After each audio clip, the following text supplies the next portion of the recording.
Hello students, my name is Nidhi Verma और आज जो चैप्टर हम लोग कर रहे होंगे उस चैप्टर का नाम है बायोलॉजिकल क्लासिफिकेशन। 11th क्लास के एनसीईआरटी का अपना सेकंड नंबर का चैप्टर है। एक बात और आप समझिए कि जो दो चैप्टर लगातार आते हैं ना, एक आपका बायोलॉजिकल क्लासिफिकेशन और दो सेकंड चैप्टर जो आपका है वो आपका प्लांट किंगडम। ठीक, ये दोनों चैप्टर स्टूडेंट्स को थोड़ा सा टफ लगते हैं, बट इस चैप्टर से, इस दोनों चैप्टर से जो भी सवाल पूछा जाता है वो आपके सिर्फ और सिर्फ एनसीईआरटी से ही पूछा जाता है और इसमें सिर्फ आपको याद करने वाली चीजें हैं। और अगर आपने एक बार अच्छे से पढ़ लिया, एक बार अच्छे से याद कर लिया, तो जैसे आपका बायोटेक है ना कि आपको देखने में बहुत टफ लगता है, लेकिन अगर आपने एक बार उसको अच्छे से कर लिया दोनों चैप्टर बायोटेक का, तो आपका मैक्सिमम उसको रिवीजन करने में आपको आधे घंटे टाइम जाएगा।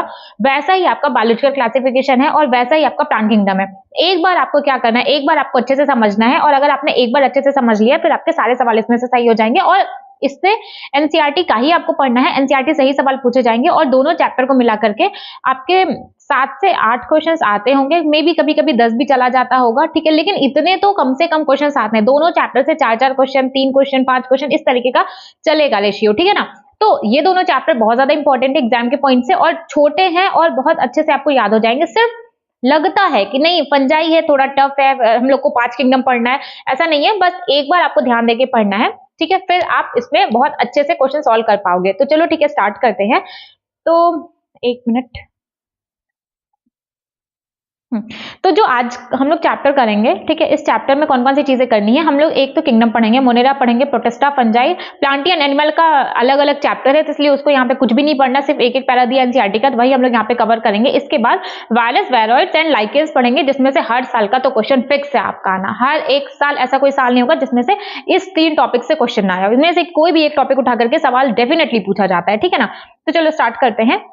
तो देखो, जैसे जैसे सिविलाइजेशन आती गई, ठीक है, हमें क्लासिफिकेशन की जरूरत पड़ती गई, है ना, हमें क्लासिफिकेशन की जरूरत पड़ती गई। लेकिन जो पुराना क्लासिफिकेशन था वो आपका साइंटिफिक बेसिस पे नहीं था। जो आपका पुराना क्लासिफिकेशन था वो साइंटिफिक नहीं था, वो आपका नॉन साइंटिफिक था। और किस बेसिस पे उसको डिवाइड किया गया कि हमें फूड, शेल्टर और क्लॉथिंग, रोटी, कपड़ा और मकान के बेसिस पे सबसे पहला क्लासिफिकेशन किया गया, जो कि साइंटिफिक नहीं था। ध्यान रखिएगा, साइंटिफिक नहीं था। और क्या बेसिस था उनका? रोटी, कपड़ा और मकान।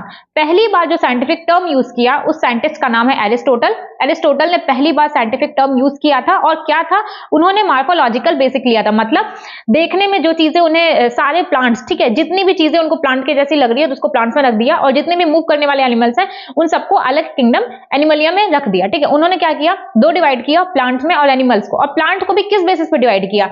छोटे पौधे, उससे बड़े पौधे और एकदम बड़े पौधे, यानी कि हर्ब, शर्ब एंड ट्री में उन्होंने प्लांट्स को डिवाइड कर दिया। और एनिमलिया को वो एनिमल जिनके ब्लड रेड है और वो एनिमल जिनके रेड ब्लडेड नहीं है। वो मतलब एक तो उनको रेड ब्लडेड एनिमल में डिवाइड किया और दूसरा विदाउट रेड ब्लडेड ना। तो जो रेड ब्लडेड है उसको एनीमा बोला जाता है और जिनके रेड ब्लडेड नहीं होंगे उनको एनीमा बोला जाता है ना। ए लग गया तो मतलब वो चीज एब्सेंट होगी। तो हम लोगों ने क्या पढ़ा कि जो पुराना क्लासिफिकेशन था, ठीक है, वो पहली बात तो ये वो नॉन साइंटिफिक था, ठीक है। रोटी, कपड़ा और मकान के बेसिस पे चीजों को क्लासिफाई किया गया। पहली बार जो साइंटिफिक टर्म यूज किया वो थे आपके एरिस्टोटल जी। उन्होंने साइंटिफिक टर्म यूज किया और उनका क्लासिफिकेशन का बेसिस था, उन्होंने मॉर्फोलॉजिकल कैरेक्टर्स को लिया, उसके बेसिस पे उन्होंने डिवाइड किया। उन्होंने क्या किया, उन्होंने प्लांट को डिवाइड किया, उन्होंने दो पार्ट में डिवाइड किया, एक प्लांट एक एनिमल। प्लांट को किस बेसिस पे डिवाइड किया? एक सबसे छोटे प्लांट, एक उससे बड़े, फिर एक सबसे बड़े, मतलब हर्ब, शर्ब एंड ट्री में। और उन्होंने एनिमल्स को किस बेसिस पे डिवाइड किया? वो एनिमल जिनके रेड ब्लडेड है और वो जिनके रेड ब्लडेड नहीं है। इतना समझ में आ गया। इसके बाद देखिए, इसके बाद आपका प्रॉपर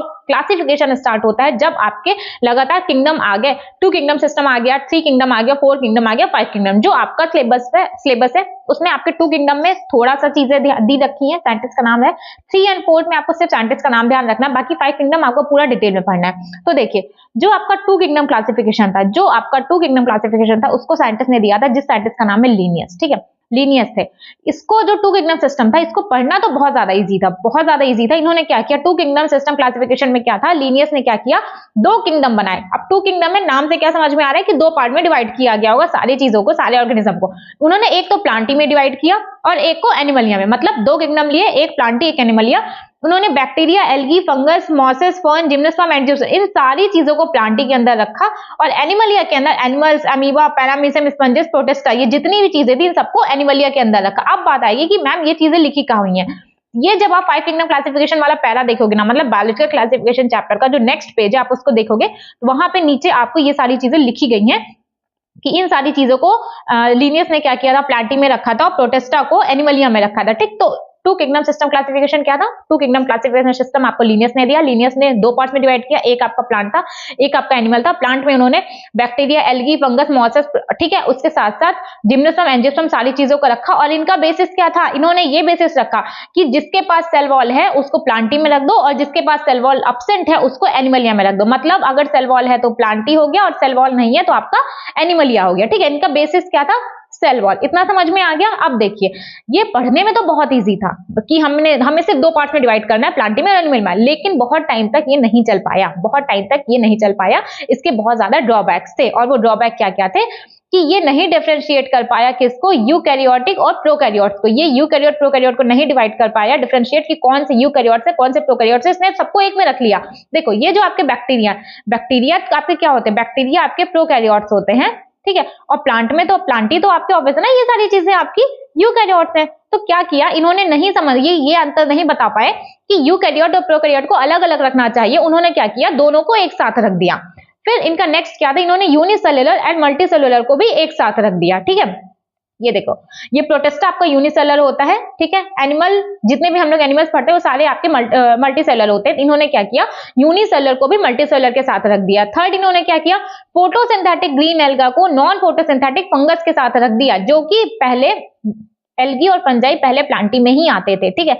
जब आप टू किंगडम सिस्टम पढ़ोगे तो यहाँ क्या था? एल्गी और फंजाई दोनों आपने प्लांटी में पढ़ना था। बाद में ये हुआ, बाद में आपका फंगस एक अलग किंगडम बन गया, बट पहले प्लांटी में ही आते थे। तो क्या क्या इनका ड्रॉबैक था? लीनियस का तीन ड्रॉबैक थे। एक तो इन्होंने यूकैरियोट प्रोकैरियोट में अंतर नहीं बता पाई, यूनिसेल मल्टीसेलर को एक साथ रख दिया और फोटोसिंथेटिक और नॉन फोटोसिंथेटिक को भी ये एक साथ एक ग्रुप में रख दिए। ये इनके तीन ड्रॉबैक थे। इसके बाद देखिए, जैसे जैसे वक्त बीतता गया, ठीक है, इन्होंने मॉर्फोलॉजिकल कैरेक्टर लिए थे। जैसे जैसे वक्त बीतता गया और भी मॉर्फोलॉजिकल कैरेक्टर के अलावा और कैरेक्टर्स को भी इंक्लूड किया जाने लगा, ठीक है। जैसे जैसे वक्त बीतता गया ये क्लासिफिकेशन तो कैंसिल हो गई ना, इसके ड्रॉबैक बहुत ज्यादा थे। तो इसलिए अगर ड्रॉबैक है तो कोई ना कोई और क्लासिफिकेशन जरूर आएगा। तो अदर कैरेक्टर को जब इंक्लूड किया गया, वो कौन कौन से कैरेक्टर थे? आपका सेल स्ट्रक्चर, सेल का स्ट्रक्चर कैसा है, उसका सेल वॉल कैसा है, सेल वॉल का नेचर कैसा है, वॉल का नेचर कैसा है, किस तरीके का खाना खाता है, वो ऑटोट्रॉपिक है, हेटेरोट्रॉपिक है, हैबिटेट किस जगह पे रह रहा है, किस तरीके से वो सर्वाइव कर रहा है, मोड ऑफ रिप्रोडक्शन किस तरीके से वो रिप्रोड्यूस कर रहा है, प्रोजेनी कर रहा है, इवोल्यूशनरी रिलेशनशिप और उसका उनके पूर्वजों के साथ कैसा नाता है, कैसा रिश्ता है, ये सारे कैरेक्टर्स को भी लिया जाने लगा, ठीक है। इसके बाद जब ये सारे कैरेक्टर लिए जाने लगे तो और किंगडम्स आए। पहला आया आपका थ्री किंगडम सिस्टम और फिर आया आपका फोर किंगडम क्लासिफिकेशन सिस्टम। इसमें आप कुछ नहीं ध्यान रखना, सिर्फ आपको साइंटिस्ट का नाम ध्यान रखना है। जो थ्री किंगडम क्लासिफिकेशन है इसको दिया था साइंटिस्ट ने, उनका नाम है अर्नेस्ट हैकेल। जो फोर किंगडम है उस साइंटिस्ट का नाम है कोपलैंड, ठीक है। Three kingdom, two kingdom Linnaeus, ठीक है, थ्री किंगडम अर्नेस्ट हैकेल और four kingdom Copeland, five kingdom R H Whittaker, ठीक है। ध्यान एक दो बार आपको याद करना, आपको याद हो जाएगा। तो जो थ्री किंगडम क्लासिफिकेशन था, देखो पहले तो आपका प्लांटी एनिमलिया था। प्लांटी और एनिमलिया दोनों कांस्टेंट रहेंगे हर एक किंगडम में। Two kingdom to five kingdom classification system, plantae और एनिमलिया कांस्टेंट रहेंगे। धीरे धीरे कौन कौन सा आ जाएगा? इस थ्री किंगडम में प्रोटिस्टा ऐड होगा, फोर किंगडम में आपका मोनेरा ऐड होगा। ये आपको नहीं ध्यान रखना, यहाँ से सवाल नहीं आएगा, सिर्फ आपको साइंटिस्ट का नाम ध्यान रखना है। इसके बाद देखिए, ये आपके एनसीईआरटी में लिखा गया है कि प्लांट और एनिमल किंगडम कांस्टेंट रहे हर एक सिस्टम के अंदर। आप देखो टू किंगडम सिस्टम जब हम लोगों ने पढ़ा यहाँ पे भी प्लांटी और एनिमलिया थे। इसके बाद जब अपन ने थ्री किंगडम सिस्टम पढ़ा यहाँ पे भी प्लांटी एनिमलिया थे। फोर किंगडम में भी आपका प्लांटी और एनिमलिया थे। तो जो आपका प्लांट और एनिमल किंगडम है ये हर एक सिस्टम में आपका कांस्टेंट रहेगा। इतना समझ में आ गया। इसके बाद आया आपका five kingdom classification system. Five kingdom classification system दिया था आर एच विटेकर थे। उनका नाम था, सॉरी उनका ईयर था 1969। ये ध्यान रखिएगा, ईयर ध्यान रखिएगा, साइंटिस्ट का नाम ध्यान रखिएगा। वैसे ये चीज तो हर किसी को रटी होगी कि साइंटिस्ट थे आर एच विटेकर, ईयर था 1969, ठीक है। इनके फाइव किंगडम कौन कौन से थे? एक आपका Monera, protista, fungus, Plantae, Animalia. पांच किंगडम थे, Monera, protista, fungus, Plantae, Animalia, पांच किंगडम थे। इनका बेसिस क्या था? इनका बेसिस आर एच विटेकर साहब का बेसिस क्या था? पहला उन्होंने लिया सेल स्ट्रक्चर, फिर लिया बॉडी ऑर्गेनाइजेशन, फिर लिया मोड ऑफ न्यूट्रिशन, किस तरीके से वो खाना खाते हैं, फिर लिया रिप्रोडक्शन, फिर लिया उनके पूर्वजों के साथ कैसा रिश्ता नाता है, मतलब फाइलोजेनेटिक रिलेशनशिप को भी उन्होंने कंसीडर किया था। ये पांच उन्होंने बेसिक लिया था अपने किंगडम को क्लासिफाई करने के लिए। तब जाके उन्होंने किंगडम सबको फाइव किंगडम में डिवाइड किया। पहला मोनेरा, फिर प्रोटिस्टा, फिर फंगस, फिर प्लांटी एंड फिर एनिमलिया। इसके बाद आया आपका three domain system. Three domain system में क्या है? फाइव किंगडम क्लासिफिकेशन था, ठीक है, पांच किंगडम थे। थ्री डोमेन में क्या होता है? आपका सिक्स किंगडम बन जाता है। कैसे? कोई नया ऐड नहीं होगा। जो बैक्टीरिया है, बैक्टीरिया को दो डोमेन में बांट दिया जाएगा, एक यू बैक्टीरिया हो जाएगा, एक आर्की बैक्टीरिया हो जाएगा। जो आपका बैक्टीरिया है उसको दो डोमेन में बांट दिया जाएगा, बाकी यू कैरियोट्स को एक डोमेन में बांटा जाएगा। देखो ये जो आप पढ़ रहे हो ना, ये जो है, ठीक है, एक मिनट, इसमें सिर्फ जो आपका मोनेरा है, मोनेरा आपका प्रोकैरियोट्स है, बाकी ये जितनी भी चीजें हैं ये आपकी यूकैरियोट्स है। इतना समझ में आ गया? मोनेरा बस आपका प्रोकैरियोट है, बाकी जितनी भी चीज है, बाकी ये प्रोटिस्टा, फंगस, प्लांटी, एनिमलिया, ये सब आपकी यूकैरियोट्स हैं। इन्होंने क्या किया, जो प्रोकैरियोट था, जो मोनेरा था, इसको दो डोमेन में बांट दिया था, एक आर्की बैक्टीरिया, एक यू बैक्टीरिया, बाकी यूकैरियोट्स को एक सिंगल डोमेन में रख लिया। तो इससे क्या हो गया, यूकैरियोट में आपके चार तो थे ही, प्रोटिस्टा, फंगस, प्लांटी, एनिमलिया। जब मोनेरा को दो पार्ट में डिवाइड कर दिया तो दो किंगडम और ऐड हो गए, तो इसलिए इसको सिक्स किंगडम क्लासिफिकेशन कहा जाने लगा। ठीक है, इतना समझ में आ गया? इसके बाद देखिए नेक्स्ट आता है आपका जो पहले का क्लासिफिकेशन था, मतलब जो आपका अर्लियर क्लासिफिकेशन था, टू किंगडम क्लासिफिकेशन, जो कि लिनियस ने दिया था, प्लांट और एनिमल में डिवाइड किया था। ठीक है, उसमें क्या था, वो एक तो आपका सेल वॉल के बेसिस पे था, वो मैंने आपको पहले ही बोला था कि ये आपका सेल वॉल के बेसिस पे था, कि जिनके पास सेल वॉल है वो प्लांटी में आ जाएंगे और जिसके पास सेल वॉल नहीं है वो आपका एनिमलिया में आ जाते हैं। इतना हो गया।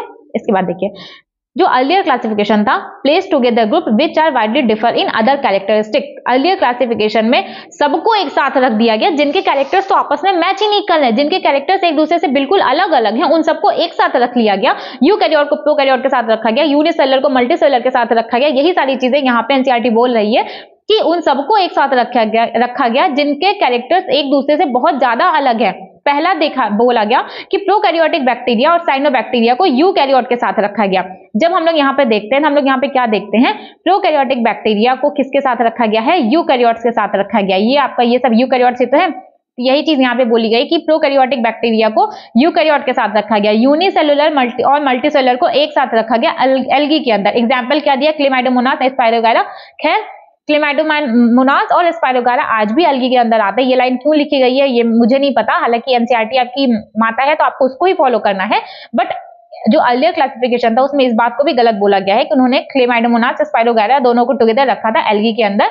ठीक है, फिर थर्ड आता है आपका हेटेरोट्रॉपिक फंगस और ऑटोट्रॉपिक ग्रीन प्लांट को भी एक साथ रखा गया, जबकि जो फंगस है उसका सेल वॉल काइटिन का बना होता है और जो ग्रीन प्लांट है उसका सेलुलोजिक बना होता है। इनके एक तो इनके सेल वॉल कंपोजिशन भी अलग अलग है, बट जो आपका लीनियस का किंगडम था, क्लासिफिकेशन था, उन्होंने क्या किया था, उन्होंने हेटेरोट्रॉपिक फंगस और ऑटोट्रॉपिक ग्रीन प्लांट को भी एक साथ रखा था, जबकि 5 किंगडम में वो दोनों अलग अलग रखे गए हैं। फंगस का किंगडम एक अलग से ही है, प्लांटी भी एक अलग किंगडम है।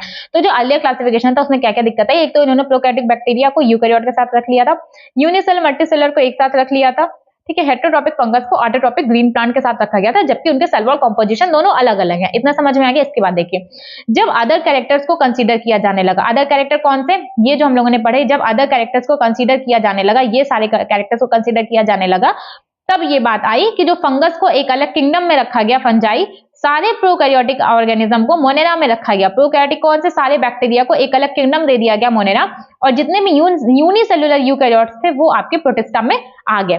मतलब जैसे जैसे अलग कैरेक्टर्स को भी कंसीडर किया जाने लगा, तब क्या हुआ, जितने भी फंगस थे उसको एक अलग किंगडम में रखा गया। कौन सा किंगडम है, फंजाई। जितने भी यूनिसेलुलर प्रोकैरियोट्स थे, जितने भी प्रोकैरियोट्स थे उसको मोनेरा में रखा गया, और जितने यूनिसेलुलर यूकैरियोट्स थे उसको प्रोटिस्टा में रखा गया। इतना समझ में आ गया? इसके बाद देखिए क्लेमाइडोमोनास और क्लोरेला जो कि पहले एल्गी में आते थे, ठीक है, प्लांटी के अंदर, उसको पैरामीशियम और अमीबा के साथ रखा गया, जो कि पहले एनिमलिया में आते थे। देखिए यहाँ पे क्या, ये आपकी एनसीईआरटी की लाइन है जो कि नहीं समझ में आती है।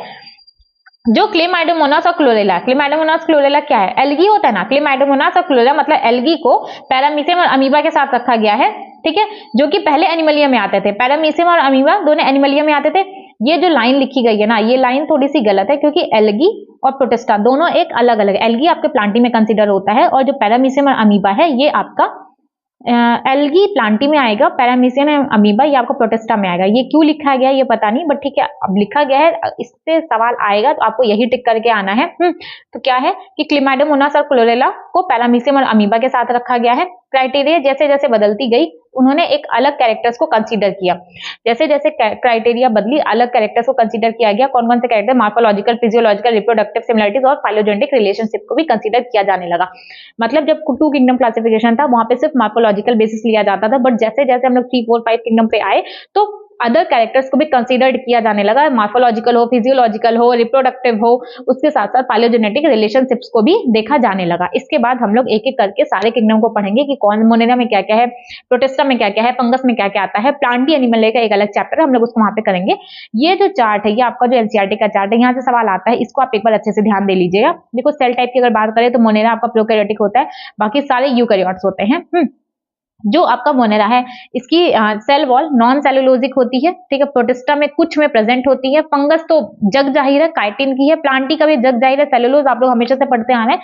एनिमलिया में आपका सेल वॉल एब्सेंट होता है। न्यूक्लियर मेम्ब्रेन, प्रोकैरियोट्स में न्यूक्लियर मेम्ब्रेन नहीं होती है, हम लोगों ने सेल वाले चैप्टर में कर रखा है, बाकी सब में न्यूक्लियर मेम्ब्रेन प्रेजेंट होगी, सारे यूकैरियोट्स में न्यूक्लियर मेम्ब्रेन आपको देखी जाती है।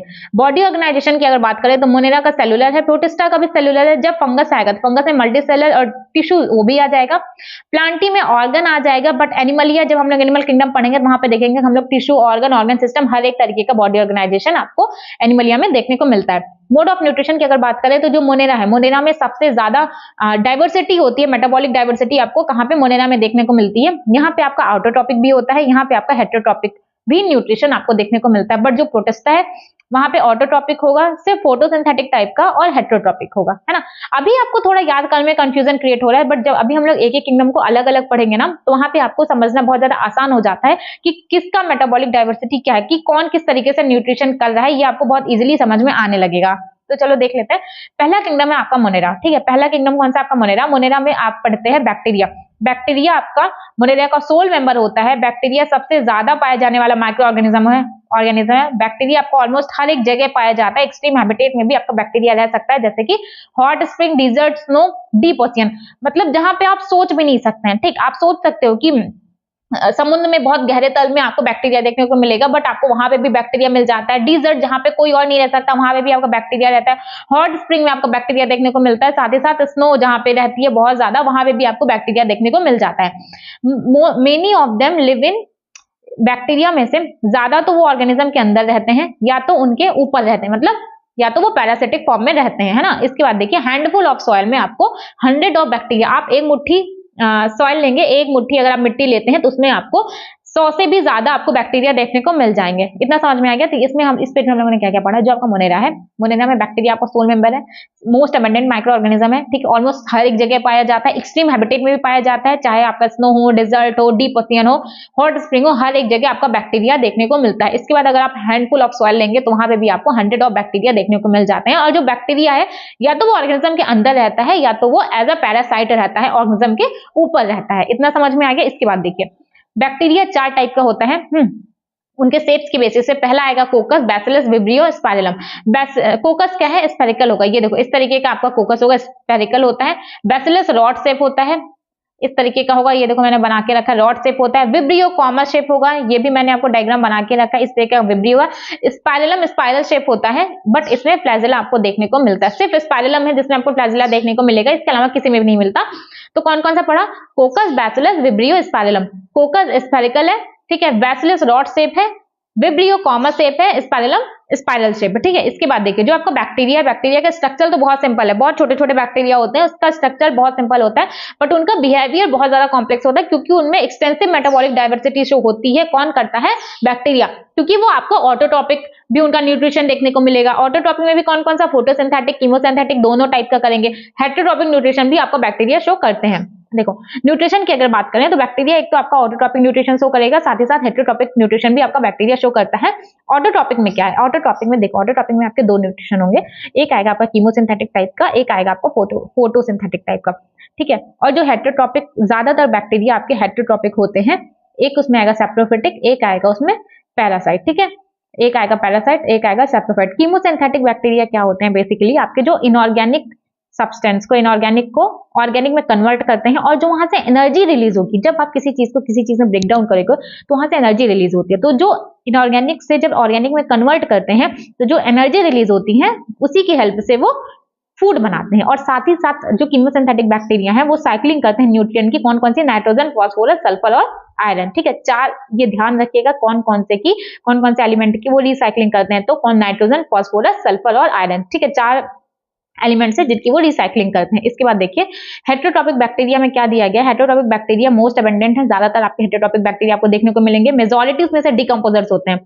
हेटेरोट्रॉपिक बैक्टीरिया क्या करते हैं, हेल्प करते हैं किसमें, दूध से दही बनाने में आपका बैक्टीरिया हेल्प करेगा। माइक्रोब्स वाले चैप्टर में आप देखेंगे लैक्टोबैसिलस जो बैक्टीरिया है वो आपका दूध से दही बनाने में हेल्प करता है। साथ ही साथ प्रोडक्शन ऑफ एंटीबायोटिक में आपका बैक्टीरिया हेल्प करेगा।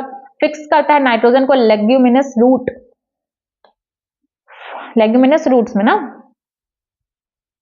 तो कौन कौन सी 3 चीजों में हेल्प करेगा, एक तो दूध से दही बनाने में, एंटीबायोटिक के प्रोडक्शन में, और नाइट्रोजन फिक्स करता है लेग्यूमिनस रूट्स में। इसके अलावा कुछ पैथोजेंस होते हैं जो कि डैमेज करते हैं क्रॉप्स को, ठीक है ना, डैमेज करते हैं क्रॉप को, डैमेज करते हैं फार्म एनिमल को और पेट्स को। मतलब कुछ बैक्टीरिया ऐसे होते हैं जो कि क्रॉप को खराब करते हैं, फार्म एनिमल्स को डैमेज करते हैं, कहीं ना कहीं कोई ना कोई बीमारी कर देते हैं। और साथ ही साथ कुछ पेट्स होते हैं, आपने देखा होगा कुत्तों के ऊपर अचानक से कुछ, चलो ठीक है आपने नहीं देखा होगा, ये तो अक्सर आपने कुत्ते के ऊपर तो देखा ही होगा कि उसमें कुछ बैक्टीरिया होते हैं जो डिजीज कॉज कर देते हैं, तो उनके बॉडी के ऊपर छोटे छोटे कुछ तो ग्रो कर जाते हैं, वो आपके बैक्टीरिया की वजह से होता है। तो कौन कौन सी चीजें डैमेज करते हैं, crop, farm animal and pets को।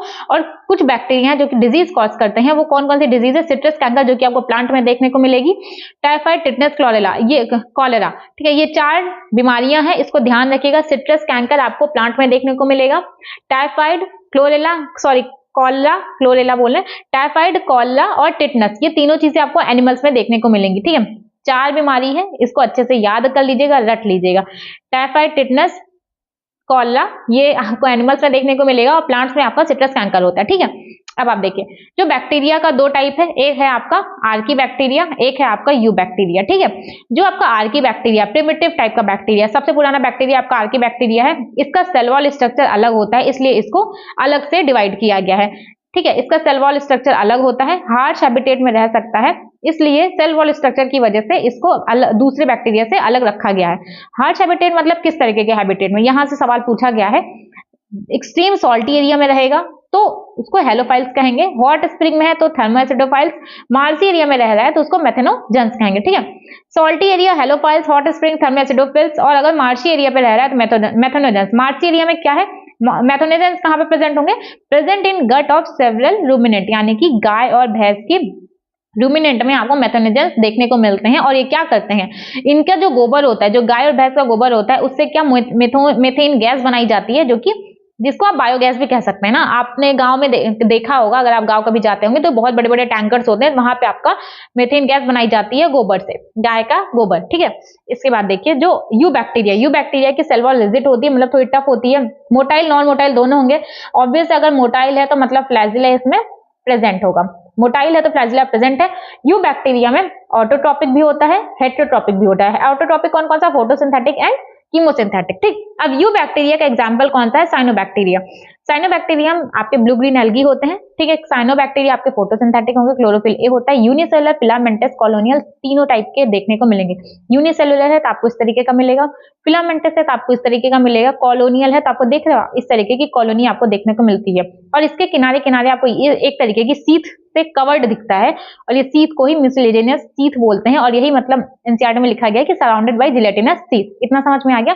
जो साइनोबैक्टीरिया फोटोसिंथेटिक होता है, ठीक है, क्लोरोफिल ए पाया जाता है, आपको अकेला भी यूनिसेलर भी देखने को मिलेगा, फिलामेंटस भी देखने को मिलेगा, और कॉलोनीज के फॉर्म में भी देखने को मिलेगा, और इसके चारों ओर म्यूसिलेजिनस की एक सीथ प्रेजेंट होती है। यही चीज इसमें लिखा गया है। और ये ब्लूम बनाते हैं पॉल्यूटेड वाटर बॉडीज में, है ना। जब पानी बहुत गंदा होता है तो आपने देखा होगा कि तालाब वालाब में आपने देखा होगा कि ऊपर काई जम जाती है, नॉर्मल लैंग्वेज में हम लोग काई बोल देते हैं, मतलब आपको पानी का सरफेस पे आपको हरा हरा दिखने लगता है, वो जो ग्रीन कलर आता है वो साइनोबैक्टीरिया की वजह से आता है, वो ब्लूम क्रिएट कर देते हैं पॉल्यूटेड वाटर बॉडीज में। इतना समझ में आ गया। इसके बाद देखिए कुछ साइनोबैक्टीरिया होते हैं जिनकी सेल्स होती हैं स्पेशलाइज्ड हो जाती हैं नाइट्रोजन फिक्स करने के लिए, ठीक है, और उसको हेटेरोसिस्ट कहा जाता है। ये जो दिख रहा है ना, ये आपका हेटेरोसिस्ट का फॉर्मेशन हो गया है, ये आपकी म्यूसिलेजिनस सीथ है, हेटेरोसिस्ट बन गया। हेटेरोसिस्ट क्या करता है, नाइट्रोजन को फिक्स करने में हेल्प करता है। एग्जांपल दिया है दो, नॉस्टाक एंड एनेविना, नॉस्टाक एंड एनेविना, है। अब देखिए कीमोसिंथेटिक बैक्टीरिया क्या करता है, मैंने आपको पहले बता दिया, इनऑर्गेनिक को ऑर्गेनिक में कन्वर्ट करेगा। इनऑर्गेनिक सब्सटेंस कौन कौन से, नाइट्रेट, नाइट्राइट एंड अमोनिया, ठीक है। और जो यहाँ से एनर्जी रिलीज होती है जो एनर्जी रिलीज होती है उससे एटीपी प्रोडक्शन में हेल्प मिलती है। इतना समझ में आ गया। इसके बाद देखिए, इसके बाद जो रिप्रोडक्शन रखा गया है, रिप्रोडक्शन क्या बैक्टीरिया का ए सेक्सुअल सेक्सुअल दोनों टाइप का होगा। ए सेक्सुअल अगर फेवरेबल कंडीशन है तो बाइनरी फिजन करेगा, अगर अनफेवरेबल कंडीशन है तो स्पोर्स बनाएगा। अनफेवरेबल कंडीशन में स्पोर्स क्यों बनाता है? क्योंकि जो स्पोर्स होते हैं ना, उनकी जो आउटर कवरिंग होती है बहुत ज्यादा टफ होती है, वो इजिली ब्रेकेबल नहीं होती, उसका आसानी से ब्रेक नहीं किया जा सकता। इसलिए अनफेवरेबल कंडीशन जब भी आएगी तो आपको वहां पे स्पोर्स देखने को ही मिलेगा। तो जो रिप्रोडक्शन है वो ए सेक्सुअल टाइप का होगा। ए सेक्सुअल में अगर फेवरेबल कंडीशन है तो फिजन होगा, और अगर अनफेवरेबल कंडीशन है तो स्पोर्स बना रहा है। अब देखो, रिप्रोडक्शन अगर सेक्सुअल टाइप का कर रहा है तो sexual type primitive method use करता है, इससे डीएनए का ट्रांसफर करेगा एक बैक्टीरिया से अनदर बैक्टीरिया में, ठीक है।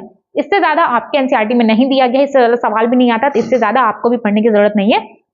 इसके बाद माइक्रोप्लाज्मा का नाम लिखा गया है। माइक्रोप्लाज्मा आपको पता है, मैंने बताया कि इसमें सेल वाले चैप्टर में मैंने आपको बताया था कि सबसे छोटी लिविंग सेल होती है, बिना ऑक्सीजन के सर्वाइव कर सकती है, और इसमें सेल वॉल एब्सेंट होती है, सेल वॉल इसमें नहीं होती, ठीक है। Many of pathogenic to plant और एनिमल, ज्यादातर माइक्रोप्लाज्मा पैथोजेनिक होते हैं प्लांट और एनिमल्स के लिए, ठीक है। कौन कौन सी तीन चीजें हैं कि सर्वाइव करता है ऑक्सीजन के बिना, सबसे छोटी सेल होती है, और इसमें सेल वॉल एब्सेंट होती है। इतना समझ में आ गया। इसके बाद देखिए, इसके बाद आपका नेक्स्ट किंगडम आता है, वो है आपका किंगडम प्रोटिस्टा, ठीक है। प्रोटिस्टा में आपकी यूनिसेलर यूकैरियोट्स आएंगे, क्योंकि देखो जो फाइव किंगडम क्लासिफिकेशन है, ठीक है, Monera, protista, fungi, Plantae and Animalia, ठीक है। तो जो आपका मोनेरा है, मोनेरा में आपके प्रोकैरियोट्स आते हैं, ठीक है, और जो आपका प्रोटिस्टा है, प्रोटिस्टा में आपके यूनिसेलुलर यूकैरियोट्स आएंगे। बाकी जितने भी तीन किंगडम बचते हैं उसमें मल्टी सेलुलर यूकैरियोट्स होते हैं, ठीक। तो जो आपका प्रोटिस्टा है इसमें यूनिसेलुलर यूकैरियोट आएगा। अगर यूकैरियोट है तो आपको नाम से समझ में आ गया कि इसमें न्यूक्लियस होगा, सारे ऑर्गेनेल्स प्रेजेंट होंगे, इसमें वेल डिफाइंड न्यूक्लियस आपको देखने को मिलेगा, साथ साथ सारे ऑर्गेनेल्स भी आपको प्रोटिस्टा में देखने को मिलते हैं। रिप्रोडक्शन करते हैं किससे? एसेक्सुअली भी करेंगे, सेक्सुअली भी करेंगे। एसेक्सुअल कर रहा है तो फ्यूजन होगा, और अगर सेक्सुअली कर रहा है तो जाइगोट का फॉर्मेशन करेगा। देखो, एसेक्सुअल है तो सेल फ्यूज करेगी, और अगर सेक्सुअली कर रहा है तो जाइगोट का फॉर्मेशन होगा। प्रोटिस्टा एक्वाटिक होंगे, कुछ के पास फ्लैजिला आपको देखने को मिलेगा। अब देखो, जो इसका क्लासिफिकेशन किया गया है न्यूट्रिशन के बेसिस पे किया गया है, कुछ प्रोटिस्टा फोटोसिंथेटिक होते हैं, कुछ प्रोटिस्टा सैप्रोफिटिक, और कुछ हेटेरोट्रॉपिक होते हैं कंप्लीटली, ठीक। तो जो फोटोसिंथेटिक है, फोटोसिंथेटिक कौन कौन से हैं? हम लोग 5 पढ़ेंगे, 5 प्रोटिस्टा पढ़ेंगे, chrysophyte, dinoflagellate, euglenoid, slime moulds and protozoans, ठीक है। 5 पढ़ेंगे, chrysophyte, dinoflagellate, euglenoid, slime mould and protozoans. जो फोटोसिंथेटिक है, फोटोसिंथेटिक आपके शुरुआत के 3 है। थोड़ा ना इसको अगर आप इस तरीके से ध्यान रखोगे ना कि पहले आपके एनसीईआरटी में क्राइसोफाइट दिया गया है, फिर आपके डायनोफ्लैजिलेट दिया गया है, फिर आपके स्लाइम मोड्स दिया गया है, इसमें से आपको एक तो आपको न्यूट्रिशन देखने को समझ में बहुत इजीली आप न्यूट्रिशन याद रख पाओगे, और दूसरा उनके हैबिटेट कैसा है आप वो भी याद कर पाओगे। जो आपके क्राइसोफाइट्स है, जो कि आपके पहले दिए गए हैं क्राइसोफाइट्स, वो आपके फ्रेश मरीन दोनों होते हैं। जो इसके तुरंत बाद डायनोफ्लैजिलेट दिया गया है वो मरीन होगा, और जो यूग्लिनॉइड्स है वो आपका फ्रेश वाटर होता है। देखो, जो पहला वाला है क्राइसोफाइट, जो आपका पहला वाला है क्राइसोफाइट, ये फ्रेश मरीन दोनों है, ठीक है, फ्रेश भी है, मरीन भी है, ठीक है। जो आपका डायनोफ्लैजिलेट है ये आपका सिर्फ मरीन होगा, और जो यूग्लिनॉइड्स है ये आपका फ्रेश वाटर होगा। इसी तरीके से याद करिएगा, इसी तरीके से मुझे भी याद है।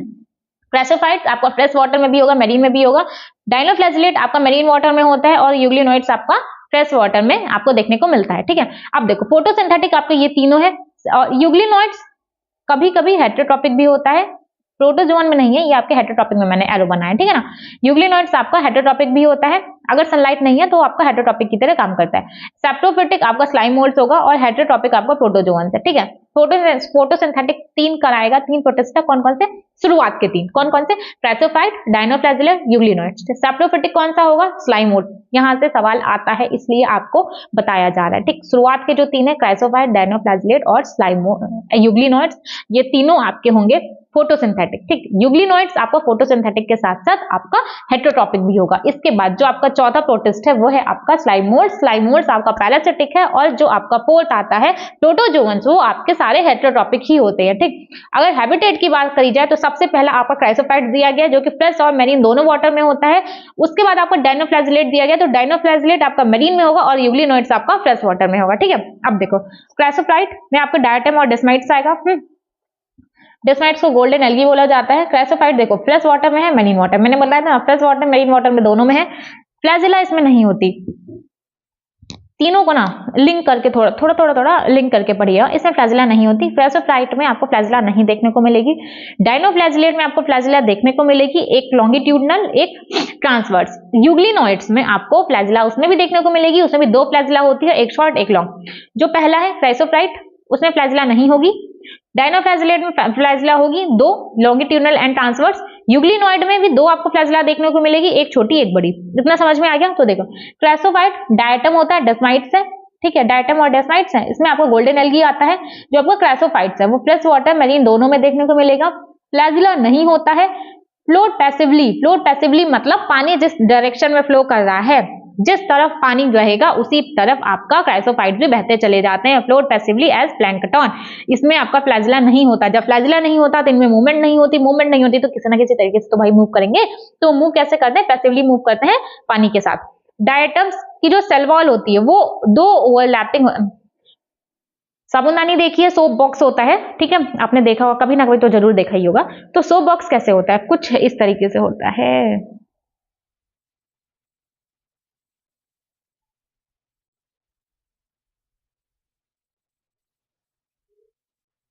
ठीक इस तरीके से कुछ कुछ होता है। देखो तो जो डायटम्स है, डायटम्स की सेल वॉल होती है दो ओवरलैपिंग से, दो पतली ओवरलैपिंग होती है सेल्स की, उससे डायटम्स की सेल वॉल बनी होती है। एक सोप बॉक्स की तरह बनी होती है कुछ इस तरीके का। और ये किस किस चीज का बना है? सेलुलोज और सिलिका का। ठीक, सेलुलोज और सिलिका है, मतलब अनब्रेकेबल है, बहुत टूटता नहीं है, बहुत टाइम हो जाता है, ठीक है, बिलियन ऑफ ईयर्स तक ये बॉटम में कलेक्ट होता रहता है। ठीक, बॉटम बिलियन ऑफ मतलब बहुत टाइम तक ये ब्रेक नहीं होता है, ठीक है। तो ब्रेक नहीं होगा तो कहीं ना कहीं तो ये कलेक्ट होगा, तो बॉटम में कलेक्ट होता रहता है और डायटमेसियस अर्थ का फॉर्मेशन करेगा, है ना। बहुत लंबे टाइम तक, बिलियन ऑफ ईयर्स मतलब समझ रहे हो, पता नहीं कब तक के टाइम की बात कर रहे हैं भाई ये। तो डायटमेसियस अर्थ का फॉर्मेशन करता है। ठीक, अब आप एक बात समझिए, रफ सरफेस होने की वजह से, जो इसका रफ सरफेस होता है उसकी वजह से ये पॉलिशिंग में हेल्प करता है, ठीक है, फिल्टरेशन कराता है सिरप और ऑयल का। रफ सरफेस होता है, एनसीईआरटी में ग्रेटी यूज किया गया है, तो ग्रेटी सरफेस होने की वजह से इसका कौन कौन सा यूज कर सकते हो आप? पॉलिशिंग में यूज कर सकते हो, और साथ ही साथ ऑयल और सिरप के फिल्टरेशन में भी आप इसकी मदद ले सकते हो। जो डायटम्स है, ये एक और यहाँ पे मेंशन है, chief producer of ocean. Chief producer of ocean का कौन होता है? डायटम्स। यहाँ से 1000 बार सवाल पूछा जा चुका है और आगे भी सवाल पूछा जाता रहेगा। देखो कुछ क्वेश्चंस ऐसे होते हैं ना जो पहले भी आ चुके हैं और सेम आगे भी आते रहेंगे, ठीक है ना। पहले भी एज इट इज आया है, आगे भी एज इट इज आता रहेगा। कुछ क्वेश्चंस ऐसे होते हैं जिसमें थोड़ा बहुत चेंज कर देते हैं वो लोग, ठीक है। तो बट ये वाला जो सवाल है, ये सवाल ऐसे ही आएगा। अच्छा, जो आपको बायोलॉजिकल क्लासिफिकेशन है उससे आपको पता है सवाल कैसे आता है? सवाल ऐसे पूछेगा, उनका फेवरेट टॉपिक तो उनका वैसे फंगस है, फंगस से वो जरूर से जरूर क्वेश्चन पूछते हैं फंगस से। बट अगर मान लो वो फंगस से क्वेश्चन नहीं कर रहे हैं तो वो चारों किंगडम को उठाएंगे, ठीक है, तीनों किंगडम को, सॉरी प्लांट एनिमल इसमें कंसीडर ही नहीं है, तो वो मोनेरा, प्रोटिस्टा और फंगस को उठाते हैं, ठीक है, और वायरस वायरॉइड को भी ले लेते हैं।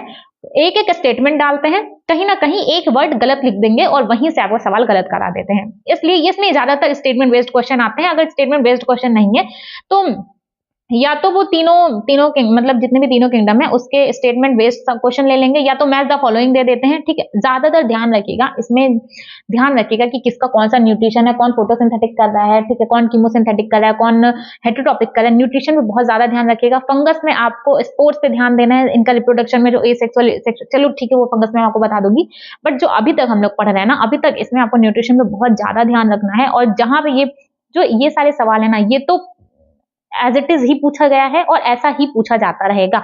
आपको हैबिटेट ध्यान रखना है। तीन चीजें हैं, ठीक है, लाइन से क्राइसोफाइट है, डायनोफ्लैजिलेट है, यूग्लिनॉइड है। फिर आपका स्लाइमोड एंड प्रोटोजोन। स्लाइमोड एंड प्रोटोजोन को थोड़ा साइड करो। तीन आते हैं, chrysophyte, dinoflagellate, euglenoid. Chrysophyte fresh and marine दोनों, डायनोफ्लैजिलेट सिर्फ मरीन, और यूग्लिनॉइड आपका फ्रेश वाटर, ठीक है। क्राइसोफाइट नॉन मोटाइल है, ठीक है। इसके बाद आता है डायनोफ्लैजिलेट, वो उसमें फ्लैजिला होता है, दो फ्लैजिला है, लॉन्गिट्यूडिनल ट्रांसवर्स, और जो यूग्लिनॉइड्स है उसमें भी दो फ्लैजिला है, बट एक शॉर्ट एंड लॉन्ग है। जो आपका क्राइसोफाइट्स है, क्राइसोफाइट्स की जो सेल वॉल होती है वो सेलुलोज और सिलिका की बनी होती है। अनब्रेकेबल होती है और बॉटम में, ओशियन के बॉटम में कलेक्ट होती रहती है बहुत सालों तक, बिलियन ऑफ ईयर्स तक, ठीक है। और क्या फॉर्मेशन करती है, डायटोमेसियस अर्थ का फॉर्मेशन करती है। इतना समझ में आ गया। एक सॉफ्ट बॉक्स की तरीके से अरेंज होती है। इसके बाद कुछ ये इनका सरफेस ग्रिटी होता है, ग्रिटी सरफेस होने की वजह से ये हेल्प करता है। इनका आप यूज किस में ले सकते हो, पॉलिशिंग में ले सकते हो, filtration of syrup and oil में भी इनका यूज ले सकते हो। जो डायटम्स होते हैं ये चीफ प्रोड्यूसर होते हैं किसके, ओशियन के। पहला कंप्लीट हो गया। अब आता है आपका डायनोफ्लैजिलेट। ये सब हम लोग क्राइसोफाइट्स की बात कर रहे थे। अब आएगा आपका डायनोफ्लैजिलेट। डायनोफ्लैजिलेट आपके मेरीन है, फोटोसिंथेटिक है, ये दोनों चीजें हम लोगों ने पहले पढ़ ली है। बहुत रंग बिरंगे होते हैं। देखो हम लोग बचपन से 4 कलर पढ़ते आ रहे हैं, लाल पीला हरा नीला, ठीक है। अगर आप सीबीएसई बोर्ड के हो तो, स्टेट बोर्ड के नहीं हो तो आप लोग इंग्लिश में बोलते होगे कि हाँ ठीक है, yellow blue green brown red, but basically इतना तो सबको ध्यान है, लाल पीला हरा नीला। तो लाल पीला हरा नीला तो रंग रहेगा, उसके साथ साथ ब्राउन कलर एक और ऐड कर लो। तो जो आपका डायनोफ्लैजिलेट है, पिगमेंट होने की वजह से ये बहुत ज्यादा रंग बिरंगे होते हैं, लाल पीला हरा नीला, और एक साथ ही साथ एक ब्राउन कलर के भी होता है। Yellow colour, blue green brown and red colour के ये अपीयर होते हैं। इसके बाद इनका जो सेल वॉल होता है वो बहुत टाइट होता है, स्टिफ सेलुलोजिक प्लेट्स होती हैं उसमें, है ना, कुछ तो इस तरीके के होते हैं, ठीक है ना। इस तरीके की सेलुलोजिक प्लेट होती है। 2 फ्लैजिला देखने को मिलेगा, एक लॉन्गिट्यूडनल एक transverse. Red dinoflagellate, Gonyaulax rapid multiplication होता है इसमें। जो रेड डायनोफ्लैजिलेट्स होते हैं उसमें बहुत तेजी से मल्टीप्लिकेशन होता है, बाइनरी फिजन करते हैं और रेड टाइड अपीयर होती है, ठीक है। जो समुद्र है वो आपका रेड कलर का दिखाई देने लगता है। इतना समझ में आया। जो रेड डायनोफ्लैजिलेट्स होते हैं उसमें बहुत तेजी से मल्टीप्लिकेशन होता है और जो समुद्र है उसका कलर ऊपर सरफेस पे लाल रंग का दिखाई देने लगता है, ठीक है। एग्जाम्पल है गायनोलैक्स, ठीक है। इसके बाद देखिए, कुछ पॉइजनस होते हैं, कुछ पॉइजनस होते हैं, ठीक है, टॉक्सिन रिलीज करते हैं। और जो समुद्र में है तो कुछ पॉइजनस होंगे, टॉक्सिन रिलीज करते हैं। तो जो एक्वेटिक हैबिटेट में जो एनिमल्स रहते हैं छोटे छोटे से, ठीक है, वो उनको मार डालते हैं, ठीक है। तो किल एक्वेटिक ऑर्गेनिज्म, क्योंकि कुछ पॉइजनस होते हैं, टॉक्सिन रिलीज करते हैं। इसके बाद आता है आपका यूग्लिनोइड्स। हम लोगों ने 2-3 चीजें पढ़ ली थी, कौन कौन से यूग्लिनोइड्स में कौन कौन सी चीजें थी। एक तो ये आपको फोटोसिंथेटिक है, कभी कभी हेटेरोट्रॉपिक भी शो करेगा, और उसके अलावा कौन कौन सी, फ्रेश वाटर होते हैं और स्थिर पानी में आपको देखने को मिलेंगे। स्टैग्नेंट वाटर मतलब रुका हुआ पानी। फ्रेश वाटर होते हैं, सेल वॉल नहीं होती है। Protein rich layer called pellicle इसमें प्रेजेंट होती है। पेलिकल होने की वजह से इसकी बॉडी फ्लेक्सिबल होती है। ये बात ध्यान रखिएगा कि सेल वॉल कहां पे नहीं है, सेल वॉल आपकी यूग्लिनोइड्स में नहीं है। फ्रेश वाटर होता है, स्थिर पानी में होता है, सेल वॉल एब्सेंट होती है। Protein rich layer called pellicle present होती है, जिसकी वजह से इनकी बॉडी फ्लेक्सिबल होती है, ठीक। 2 फ्लैजिला होंगे, एक लंबा एक छोटा। इसके बाद मेनली ऑटोट्रॉपिक होते हैं, मैंने पहले ही बोला था, मेनली आपके ऑटोट्रॉपिक होते हैं, फोटोसिंथेटिक। लेकिन जब सनलाइट नहीं होती है तब ये हेटेरोट्रॉप की तरह बिहेव करते हैं और by predating on small other organism, या तो प्रेडेट करते हैं या तो एज अ पैरासाइट ये काम करेंगे। इतना समझ में आ गया। क्या क्या है, सैप्रोफिटिक होते हैं बेसिकली आपके, और by predating on small other organism. Parasitic नहीं, सैप्रोफाइट्स होते हैं ना। तो मेनली आपके ऑटोट्रॉपिक है, बट जब सनलाइट नहीं होगी तो ये आपका हेटेरोट्रॉपिक न्यूट्रिशन शो करेंगे। तो यूग्लिनोइड का कभी कभी पूछा जाता है न्यूट्रिशन, तो उसको मिक्सोट्रॉपिक आई थिंक कहते हैं, ठीक। तो क्योंकि ये ऑटोट्रॉपिक भी इनमें होता है और साथ ही साथ सनलाइट का अपसेंस में आपका हेटेरोट्रॉप भी शो करते हैं। इसके बाद आता है आपका स्लाइम मोल्ड। स्लाइम मोल्ड क्या होता है, grow on decaying twigs and leaves by engulfing organic material. जो मल रहे होते हैं, ट्विग्स और लीव्स, छोटी छोटी पत्तियां होती हैं जो कमल रही होती हैं, उन पे ये ग्रो करते हैं। उनसे ऑर्गेनिक मटेरियल मतलब उनसे खाना ले लेकर के ये ग्रो करते हैं। इतना समझ में आ गया। ग्रो करते हैं कहाँ पे, डिकेइंग ट्विग एंड लीव्स पे बाय इनगल्फिंग ऑर्गेनिक मटेरियल। इतना समझ में आ गया। इसके बाद ये सैप्रोफिटिक होते हैं। इसमें मैंने क्या बोला था, ये एक तो ऑटोट्रॉपिक है, दूसरा हेटेरोट्रॉपिक होते हैं by predating on small other organism. हाँ ठीक है, इतना हो गया, ठीक है। स्लाइम मोल्ड्स आपका सैप्रोफिटिक्स होते हैं, ठीक है। ग्रो करते हैं किस पे, डिकेइंग ट्विग और लीव्स पे बाय इनगल्फिंग ऑर्गेनिक मटेरियल। इसके बाद सुटेबल कंडीशन रहेगी तो प्लाज्मोडियम का फॉर्मेशन करेंगे, जो कि बहुत सेवरल फीट तक ग्रो करते हैं। बट अगर अनसुटेबल कंडीशन रही तो फ्रूटिंग बॉडीज बनेगी, और फ्रूटिंग बॉडीज में ही स्पोर्स बनते हैं टिप्स पे। मैंने क्या बोला था पहले ही कि अगर अनफेवरेबल कंडीशन है तो स्पोर्स बनेगा, क्योंकि जो स्पोर्स होता है उसकी जो बाहर की वॉल होती है वो बहुत कठोर होती है, हार्ड होती है, ठीक है ना। तो अगर सुटेबल कंडीशन है तो प्लाज्मोडियम बनेगा, अनसुटेबल कंडीशन है तो फ्रूटिंग बॉडीज बनेगा, स्पोर्स उसके टिप पे होंगे, और स्पोर्स टिप पे हैं तो स्पोर्स में 2 वॉल्स देखने को मिलेगी। एक्सट्रीमली रेजिस्टेंस होता है, बहुत सालों तक जिंदा रह सकता है, और एयर के साथ साथ ये डिस्पर्स होता रहता है, ठीक। जो आपके स्पोर्स हैं उसमें ट्रू वॉल्स रहेगी, एक्सट्रीमली रेजिस्टेंस होते हैं, और एयर के साथ साथ डिस्पर्स होता रहता है। इतनी चीज आपको स्लाइम मोल्ड्स में ध्यान रखनी है। इसमें इंपॉर्टेंट क्या है, ये सैप्रोफाइट्स होते हैं, ठीक है। प्रोटोजोन्स आपका लास्ट है, ठीक है। किसका लास्ट है? चैप्टर का लास्ट नहीं है, प्रोटिस्टा का लास्ट है। तो प्रोटोजोन्स आपके बेसिकली आपके हेटेरोटॉप होते हैं। हेटेरोटॉप में प्रेडेटर पैरासिटिक दोनों टाइप के होंगे। प्रोटोजोन्स, ठीक है। प्रोटोजोन में आपको क्या समझ में आ रहा है? ये प्रिमिटिव रिलेटिव्स हैं किसके? एनिमल्स के। प्रिमिटिव बहुत पुराने रिश्तेदार हैं ये एनिमल्स के, ठीक। तो प्रोटोजोन्स में आपको 4 वैरायटी देखने को मिलेगी। कौन से? अमीबॉयड, फ्लैजिलेटेड, सीलिएटेड और एक प्रोटोजोन, ठीक। जो अमीबॉयड है, फ्लैजिलेटेड है, सीलिएटेड है, प्रोटोजोन, इसको आपको थोड़ा सा ध्यान कर रखना पड़ेगा, याद करना है किस तरीके से। प्रोटोजोन आप लोगों ने प्लाज्मोडियम पढ़ा है, जो मलेरिया कॉज करता है ना, बहुत लंबी चौड़ी इनकी लाइफ साइकिल होती है, ठीक। तो प्रोटोजोन आप अभी मैं आपको पूरा डिटेल में बताऊंगी, आप देखिएगा। प्रोटोजोन इसमें आपको प्लाज्मोडियम आएगा, ठीक। प्लाज्मोडियम आएगा जो कि मलेरिया कॉज कर रहा था। सीलिएटेड, सीलिया किसमें होता है? सीलिया आपको किसमें देखने को मिलता है? पैरामीशियम में देखने को मिलता है। तो सीलिएटेड में आपका पैरामीशियम आएगा। फ्लैजिलेटेड आप ध्यान रखिएगा, फ्लैजिलेटेड स्लीपिंग सिकनेस कॉज करता है। और कौन सा है? क्या नाम दिया गया प्रोटिस्टा का? ट्रिपैनोसोमा, ट्रिपैनोसोमा, ठीक। अमीबॉयड में, अमीबॉयड नाम से क्या दिख रहा है? अमीबा और एंटामीबा दोनों होगा। अब देखो, अमीबा जो अमीबॉयड है उसमें अमीबा, एंटामीबा। फ्लैजिलेटेड है, स्लीपिंग सिकनेस कॉज करेगा, ट्रिपैनोसोमा। इसके बाद आपका सीलिएटेड है, सीलिया किसमें होता है? सीलिया होता है आपका पैरामीशियम में। इसके बाद आता है प्रोटोजोन। प्रोटोजोन में आपकी एक लाइफ साइकिल वाला कौन सा था? लाइफ साइकिल वाला प्लाज्मोडियम था जो कि मलेरिया कॉज कर रहा था। चार था, चारों एग्जाम्पल आपको याद हो गए होंगे। अमीबॉयड में amoeba, Entamoeba. Flagellated Trypanosoma causing sleeping sickness. Ciliated उसमें आएगा आपका पैरामीशियम, एक कैविटी होती है गलेट।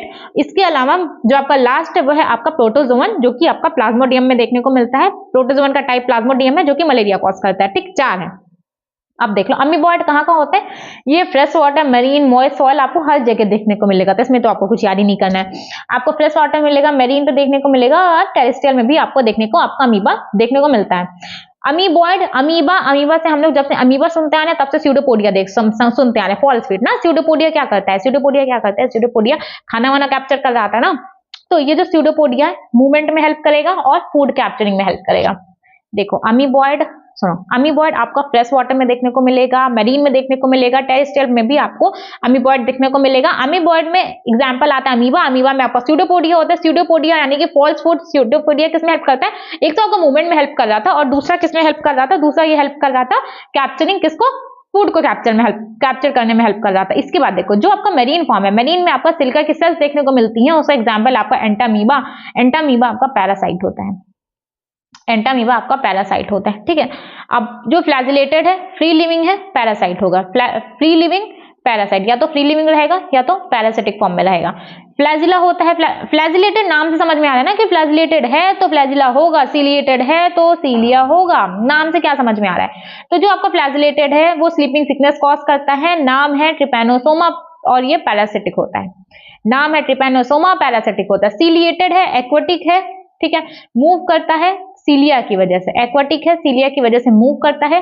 कैविटी होती है, कैविटी का नाम है गलेट, कुछ इस तरीके के। ये जो आपको दिख रहा है ना, ये कैविटी है, ठीक। इसमें खाना आता है किसकी हेल्प से? सीलिया। खाना पानी सीलिया की हेल्प से। आपका सीलिया क्या करता है? खाना पानी ला करके देता है, ठीक। किसको? पैरामीशियम को, पैरामीशियम को। Protozoan infectious spore like stage होती है लाइफ साइकिल में। एग्जाम्पल है प्लाज्मोडियम, कॉज करता है मलेरिया। हम लोगों ने अब तक क्या क्या पढ़ा? अमीबॉयड पढ़ा। अमीबॉयड उनका हैबिटेट क्या था? फ्रेश, मरीन, टेरेस्ट्रियल हर जगह पाए जा रहे थे, ठीक है। अमीबा था, अमीबा में आपको स्यूडोपोडिया देखने को मिलता है और जो स्यूडोपोडिया है वो एक तो मूवमेंट में हेल्प करेगा और दूसरा कहाँ पे? दूसरा आपका फूड कैप्चर कर रहा था। और जो मरीन था, मरीन का एग्जाम्पल आपका एंटामीबा। एंटामीबा कैसा होता है? पैरासिटिक फॉर्म होता है, ठीक है। फ्लैजिलेटेड फ्री लिविंग होते हैं या फिर पैरासिटिक होते हैं। एग्जाम्पल है ट्रिपैनोसोमा, कॉज करता है स्लीपिंग सिकनेस, ठीक है। सीलिएटेड एक्वाटिक होते हैं, ठीक है, मूव करते हैं सीलिया की हेल्प से। इसमें कैविटी होती है गलेट, गलेट में सीलिया की मदद से खाना और पानी गलेट में आता है। एग्जाम्पल है paramecium. Protozoan infectious stage like life cycle होती है, ठीक है। एग्जाम्पल है प्लाज्मोडियम और एग्जाम्पल आता है आपका मलेरिया, ठीक है। अब देखो हम लोगों ने अभी तक क्या क्या पढ़ लिया है। इसके बाद 2-3 चीजें और आती हैं। फंगस है, सबसे बड़ा वही है। बाकी वायरस, वायरोइड और लाइकेन बहुत छोटे छोटे हैं, उसमें ज्यादा टाइम नहीं जाएगा, वो हम लोग नेक्स्ट क्लास में करेंगे। एक बार आज का रिवाइज कर लेते हैं पट्टे से। कहाँ पे आता है? देखो जो पहला पुराना क्लासिफिकेशन था, पहले साइंटिफिक नीड नहीं थी। जो पुराना क्लासिफिकेशन था तो साइंटिफिक बेसिक्स नहीं था उनका, बस रोटी कपड़ा मकान के बेसिस पे क्लासिफाई कर दिया गया। पहली बार जो साइंटिफिक टर्म यूज किया, साइंटिस्ट का नाम था अरिस्टोटल। उन्होंने दो किंगडम में क्लासिफाई नहीं किया था, उन्होंने क्लासिफाई किया प्लांट और एनिमल में, ठीक। और किस बेसिस पे बांटा? प्लांट के साइज के ऊपर, छोटा, मीडियम और बड़ा, herb, shrub and tree. Animal को ब्लडेड के बेसिस पे बांट दिया, एक तो वो जिनके पास रेड ब्लड है, एक तो वो जिनके पास रेड ब्लड नहीं है। इसके बाद टू किंगडम क्लासिफिकेशन आया, साइंटिस्ट का नाम था लीनियस। ये इजी तो था पढ़ने में, बट ये फेल्ड हो गया क्योंकि इसके बहुत ज्यादा ड्रॉबैक थे। क्या ड्रॉबैक थे? एक तो ये यूकैरियोट प्रोकैरियोट में अंतर नहीं बता पाया, यूनिसेलर मल्टीसेलर में अंतर नहीं बता पाया, और ग्रीन फोटोसिंथेटिक और नॉन फोटोसिंथेटिक में अंतर नहीं बता पाया था। और पहले क्या था, मॉर्फोलॉजिकल कैरेक्टर लिए जाते थे, बट जैसे जैसे टाइम बीतता गया अदर कैरेक्टर्स को भी इंक्लूड किया जाने लगा। ये अदर कैरेक्टर्स है cell structure, nature of all, mode of nutrition, habitat, reproduction और इवोल्यूशनरी रिलेशनशिप को भी कंसीडर किया जाने लगा। इसके बाद आपका 3 किंगडम आया, 4 किंगडम आया और फिर 5 किंगडम सिस्टम क्लासिफिकेशन आया, जिसको दिया साइंटिस्ट ने आर एस व्हिटेकर, ईयर था 1969। ये थे आपके पांचों किंगडम और ये था बेसिक उनका, ठीक है, क्या क्लासिफाई करने का। फिर 3 डोमेन सिस्टम आया। 3 डोमेन सिस्टम में क्या किया, जो मोनेरा था, जो प्रोकैरियोट मोनेरा था, उसको 2 डोमेन में बांट दिया गया, आर्की और यूबैक्टीरिया। बाकी यूकैरियोट को तो 1 डोमेन में रखा गया। इस तरीके से 6 किंगडम क्लासिफिकेशन हो गया। अब देखो, जो अर्लियर क्लासिफिकेशन था वो फेल क्यों हो गया था, ये मैंने पहले ही बता दिया है, क्योंकि प्रोकैरियोट बैक्टीरिया को यूकैरियोट के साथ रख लिया, यूनिसेल मल्टीसेलर को साथ रख दिया, फंगस को ऑटोट्रॉपिक प्लांट के साथ रख लिया गया, इसलिए वो सारी चीजें फेल हो गई थी। इसके बाद अलग अलग किंगडम बांट दिया गया, फंगाई का, मोनेरा का, प्रोटिस्टा का, ठीक है। इसके बाद जैसे जैसे टाइम बदलता गया अदर कैरेक्टर को भी कंसिडर किया जाने लगा। ये अदर कैरेक्टर थे। हर एक बात है, ठीक है, मैं आपको बोल रही हूँ, हर एक वर्ड आपका एनसीईआरटी का है और एक भी वर्ड आपका एनसीईआरटी से नहीं छूटा है। अगर आपको एक भी चीज ऐसी नजर आ जाए ना कि मैडम ये लाइन थी, ये आपने नहीं पढ़ाई है, तो आप कमेंट में जाना, आप उसको कमेंट में मेंशन करना कि मैडम ये लाइन है, ये आपने नहीं बताई है। क्योंकि पूरा देखो, हो सकता है कभी 1-2 चीजें छूट जाएं, बट वो वही छूटेंगी जो इंपॉर्टेंट नहीं होगी। बट ऐसा हो सकता है, मैं अभी भी कह रही हूँ ऐसा हो सकता है, बट बाकी मेरा पूरा ट्राई है कि आपका एनसीईआरटी वर्ड टू वर्ड मैं आपको लेकर के आऊं, यहाँ पे हर एक चीज आपको यहाँ पे मैं कवर कराऊं, कोई भी चीज ना छोड़ूं। क्योंकि आपका सिलेक्शन होना आपके लिए इंपॉर्टेंट है, मेरे लिए भी इंपॉर्टेंट है। आपके लिए क्यों इंपॉर्टेंट है? क्योंकि भाई आप सेलेक्ट हो जाओगे, आप अच्छे से गवर्नमेंट कॉलेज में जाओगे, आपकी लाइफ चेंज हो जाएगी। मेरे लिए इंपॉर्टेंट इसलिए है, मुझे भी अच्छा लगेगा कि मैंने किसी को पढ़ाया और आज वो एक बहुत अच्छी जगह पे है, ठीक है ना। इसलिए अगर कोई आप सेलेक्ट हो रहे हो ना, तो वो आपके लिए इंपॉर्टेंट है, तो वो आपके टीचर्स के लिए, मेरे लिए नहीं, आप जहां पे भी पढ़ रहे हो वो उस टीचर के लिए भी उतना ही वैल्यूएबल होता है, ठीक है। देखो, इसके बाद क्या होता है, ये चीज मैंने आपको बता दी। इसके बाद ये था चार्ट, जिसको आपको रटना है बहुत अच्छे तरीके से। फिर हम लोगों ने एक एक करके सारे किंगडम्स को पढ़ा था, मोनेरा को पढ़ा, प्रोटिस्टा को पढ़ा, ठीक है। मोनेरा को पढ़ लिया था, फिर हम लोगों ने प्रोटिस्टा को बहुत अच्छे से पढ़ लिया। और ये नोट्स मैं आपको दे दूंगी टेलीग्राम पे, आप उसको ज्वाइन कर लीजिएगा। है t.me/निधि वर्मा बायोलॉजी। और आई होप आप सबकी पढ़ाई बहुत अच्छे से चल रही होगी, और अगर नहीं चल रही है तो भाई कब पढ़ोगे, पढ़ना शुरू करो। टाइम बहुत कम है, बार बार नहीं कहा जाता। दिसंबर बीत गई तो टाइम कम रहे ज्यादा रहे मैटर नहीं करेगा। अगर देखो, एक बहुत फैक्ट की बात है, अभी आपका दिसंबर चल रहा है, कौन सा महीना चल रहा है, अभी आपका चल रहा है दिसंबर, ठीक है। नवंबर चल रहा है, दिसंबर आने वाला है, बुरा मत मानना। तो दिसंबर आने वाला है, तो कौन कौन सा, दिसंबर, जनवरी, फरवरी, मार्च, अप्रैल, 5 महीने बचेंगे, है ना। नवंबर खत्म, नवंबर के बाद 5 महीने बचेंगे, 1 महीने इधर, 4 महीना उधर, तो टोटल आपके पास 5 महीने रहेंगे। अगर आप ये सोचो कि इसमें से भी आप दिसंबर को वेस्ट कर दो और फिर कोई जादू हो जाएगा, जनवरी से कोई टीचर है जो आपको बता देगा कि how to crack NEET in 4 month, और आप कोई तरीका लेकर के आप 4 महीने में सेलेक्ट हो जाओगे, तो भाई 4 महीने में आपके सिर्फ नंबर इंप्रूव हो सकते हैं, आपका सिलेक्शन नहीं हो सकता है। क्यों? इसका भी रीजन है, क्योंकि अब आप कट ऑफ देखिए, कट ऑफ कितना ज्यादा जा रहा है, ठीक। आप कोई बहुत अलग से तो आए नहीं हो कि आपको सिलेक्शन हो जाएगा 4 महीने में पढ़ के आप तीर मार लोगे, उनका नहीं होगा। उनको भगवान ऐसा नहीं करते ना, भगवान उनको देंगे जो डिजर्विंग होंगे। अच्छा, आपने एक बार बहुत चीजें अपने आसपास नोटिस की होंगी कि बहुत ज्यादा पढ़ रहे हैं लेकिन उनका सिलेक्शन नहीं हो रहा, कहीं ना कहीं वो गलती कर रहे होंगे। भाई भगवान है ना, वो उनको देते हैं जो डिजर्विंग कैंडिडेट्स हैं। जो लोग कहते हैं ना लक काम करता है, वो लक नहीं होता, वो कुछ आपके कर्म भी होते हैं। तो अपनी पढ़ाई अच्छी रखिए, साथ साथ अपने कर्म भी अच्छे रखिए। कर्म अच्छे रखेंगे तभी आप अच्छी, आज नहीं तो कल उसका फल आपको जरूर मिलेगा। अपने कर्म भी अच्छे रखिए और पढ़ाई करते रहिए, क्योंकि भाई जनवरी आई तो आप भूल जाइए। आपका अगर दिसंबर अगर आपका गया पानी में, तो आप समझ लीजिए कि आप इसके बाद मत पढ़िए। जनवरी के बाद अगर आपको सिलेक्शन लेना है, जनवरी के बाद आप मत पढ़िए। जनवरी के बाद अगर आप पढ़ रहे हैं, अगर आप ये सोच रहे हैं कि आपका सिलेक्शन हो जाएगा, तो भाई आप 2026 की तैयारी कर रहे हैं, आप करिए, शायद आपको बहुत अच्छे रैंक भी आ जाएगी। जनवरी से पढ़ना स्टार्ट करिए, नेक्स्ट ईयर तक आपकी बहुत अच्छी रैंक आ जाएगी, गारंटीड। बट जनवरी से स्टार्ट करके आपका 2025 में कुछ नहीं होने वाला। 5 महीना है अभी भी, ठीक है, 5 महीना है आपके पास, 5 महीने घिस के पढ़ लो, हो जाएगा, ठीक है। बाकी उसके बाद सिर्फ मोटिवेशन ही रह जाएगा जिंदगी में अगर आप जनवरी में नहीं पढ़ोगे। अगर आपने ये सोचा कि आप जनवरी से पढ़ोगे, तो सिर्फ आप फिर वीडियो ही देखिएगा कि किस तरीके से सारे टीचर्स हैं, कुछ ना कुछ यूट्यूब पे बहुत सारे ऐसे देखने को मिल जाते हैं, हो सकता है मैं भी बना दूं कि क्या करें कि जिससे सेलेक्ट हो जाएं 4 महीने में। लेकिन 4 महीने में सच्चाई यही है, सिलेक्शन नहीं होता। 4 महीने में आपके नंबर अच्छे आ जाएंगे, ठीक है, 4 महीने में सेलेक्ट नहीं होंगे आप। दिसंबर है भाई, पढ़ो पढ़ो, दिसंबर चल रहा है, पढ़ो। 1 महीने में भी अगर आप 10-12 चैप्टर कंप्लीट कर रहे हो तो पढ़ो, आपका हो जाएगा। बट दिसंबर के बाद अगर आप मेरे से आके 15 दिसंबर से पूछोगे, मैडम मैं 0 पे हूँ और मैं अगर अभी पढ़ूं तो क्या मैं 680 नंबर लेकर के आऊंगा? शायद मैं आपको खुश करने के लिए बोल दूंगी, सिर्फ इसलिए खुश करने के लिए, ये नहीं कि मेरी वाहवाही के लिए, नहीं, खुश करने के। जो टीचर आपको बोलते हैं ना, हाँ ठीक है तू अब पढ़, तेरा हो जाएगा, वो उनको भी रियलिटी पता है, नहीं होने वाला भाई। अगर आप एक्चुअल में 0 पे हो ना, अगर आपको कुछ नहीं आता है तो नहीं होने वाला। लेकिन क्या पता, वो देखो, वो 1% मेरे को नहीं पता, क्या पता हो जाए, ठीक है, वो 1% मेरे को नहीं पता, बट ज्यादातर यही पॉसिबिलिटी रहती है। 90% 95% नहीं होगा। कैसे होगा? थोड़ा दिमाग आप भी लगाओ ना। जनवरी से कैसे होगा? वो सारे पागल हैं जो 2 साल से पढ़ रहे हैं, ठीक है। तो आप पढ़ो, होगा। बट 15 दिसंबर के बाद आप मेरे से आके पूछोगे, मैडम अब हो जाएगा, मैं आपको बोल दूंगी कि हाँ हो जाएगा। देखो 15 दिसंबर, मान लो आप 15 दिसंबर को मेरे पास आते हो, अचानक से ऐसा नहीं हो जाएगा ना कि आप 15-16 घंटे पढ़ने लगोगे। ऐसा नहीं होता कि आज 27 तारीख है, आज 28 तारीख है, आज आप 1 घंटा भी नहीं पढ़ रहे हो, 10 दिन में चमत्कार हो जाएगा और आप 15 घंटे पढ़ने लगोगे। ऐसा नहीं होता। ये धीरे धीरे धीरे धीरे बढ़ने वाला प्रोसेस है। आज आपका 5 घंटा होगा, फिर 5.5 होगा, फिर 6 घंटा होगा, फिर 8 घंटा होगा, इस तरीके से होता है, ठीक है। तो पढ़ोगे, हो जाएगा। बट टाइम निकल जाने के बाद सिर्फ सांत्वना देना बचता है कि आपको अच्छा ना लगे, ठीक है, आप कहीं मर ना जाओ। इसलिए सब आपको बोलते हैं कोई बात नहीं, बहुत ज्यादा टाइम बचा हुआ है, अच्छे से पढ़ो, नहीं होगा तो और भी। देखो रियलिटी है, ठीक है, बहुत सारे करियर ऑप्शंस होते हैं लाइफ में, कभी भी कोई भी गलत स्टेप नहीं लेना चाहिए, ये बात तो सच्चाई है ना। लेकिन पढ़ो तो, जो करने के लिए गए हो वो तो करो, वही नहीं करोगे तो क्या करोगे? घर चले जाओ, पापा के पास खेती होगी, खेती करिए, उसमें भी बहुत स्कोप है। हरियाणा पंजाब वालों को देख लो, कितने अच्छे अच्छे गाड़ियां होती हैं उनके पास, कितने अच्छे अच्छे घर होते हैं, कितने ढेर सारे उनके पास पैसे होते हैं। तो फार्मिंग भी एक बहुत अच्छा ऑप्शन है। लेकिन आप सोचो तो आपको क्या करना। अगर आप नहीं पढ़ रहे हो तो आपको क्या करना है लाइफ में? नहीं पढ़ रहे हो तो भी आपके पास बहुत अच्छे करियर ऑप्शंस हैं, तो अब छोड़ दो। आज हो, माँ बाप को धोखा मत दो, आज यहीं से हट जाओ, बोल दो मेरे से नहीं पढ़ाई होने वाली है, खत्म करो बात, है ना।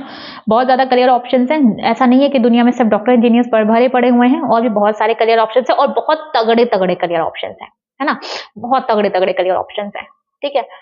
लेकिन आपको खुद को पता करना होगा कि अगर आप नहीं पढ़ना चाहते हो तो आप जिंदगी में क्या करना चाहते हो। अगर आपके पास कोई तरीका नहीं बच रहा है तो भैया पढ़ना शुरू करो।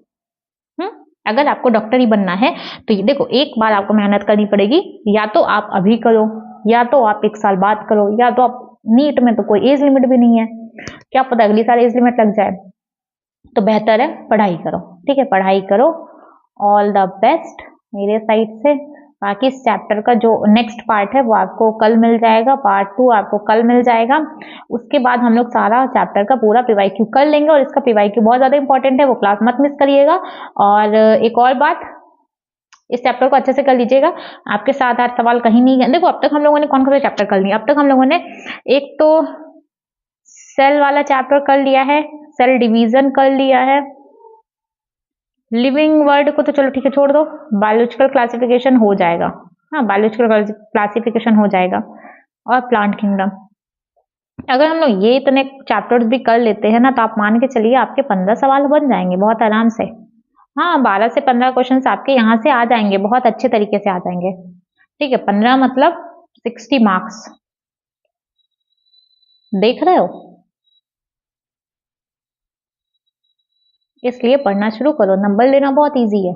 ओके, चलो ठीक है, ऑल द बेस्ट। एक बार फिर से अगर आपको नोट्स चाहिए होगा तो मैंने आपको पहले ही बता दिया है, अगर आपको नोट्स चाहिए तो ये टेलीग्राम का लिंक है t.me/निधि वर्मा बायोलॉजी, यहाँ पे जाकर के आप चैनल को ज्वाइन कर लीजिएगा। अभी नया ही बना है, बहुत ज़्यादा लोग नहीं हैं, 8 ही सब्सक्राइबर्स हैं। आप जाइएगा, वहाँ पे आपको नोट्स मिल जाएगा, साथ ही साथ जो पीवाईक्यू होगा उसका भी आपको वहाँ पे नोट्स मिल जाया करेगा।